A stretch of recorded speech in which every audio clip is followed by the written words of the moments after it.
My name is Mr. Ayitey, and I coach exam candidates. Titration calculations frighten WASSCE and IGCSE Chemistry students, but they are just one relationship and 5 careful steps. Let me walk you through every line. A titration finds an unknown concentration by reacting it with a known one. Everything rests on one relationship. Moles equals concentration times volume, with the volume in cubic decimeters. And the balanced equation gives you the mole ratio. Here is the 5-step method. 1. Write the balanced equation. 2. Find the moles of the substance you know. 3. Use the mole ratio. 4. Find the moles of the unknown. 5. Divide by its volume to get the concentration.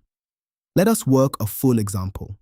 25 centimeters cubed of sodium hydroxide is neutralized by 20 centimeters cubed of hydrochloric acid at 0.1 moles per cubic decimeter. Find the concentration of the sodium hydroxide. First, write the equation. Acid plus sodium hydroxide gives salt plus water, a 1-to-1 ratio.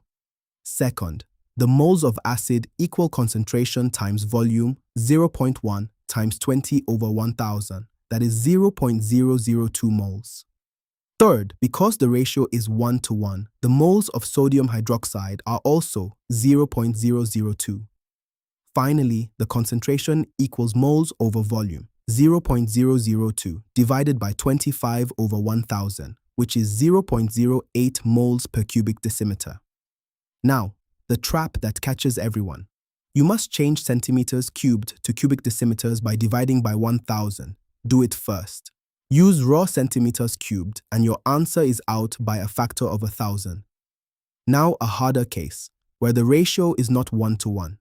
Sulfuric acid reacts with sodium hydroxide, 1 acid to 2 hydroxide. Say the moles of sodium hydroxide come to 0.0025. Because of that 1-to-2 ratio, the moles of acid are half of that, 0.00125.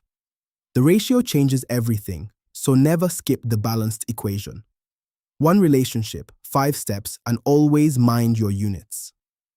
And a pro tip, you can do it in one line. M1V1 over N1 equals M2V2 over N2, where the n's are the balancing numbers. But never use the dilution formula, M1V1 equals M2V2, for a titration.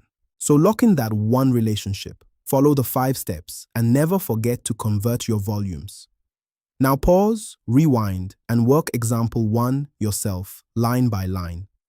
Then practice real titration questions on StudyRevise straight away. That is how it sticks.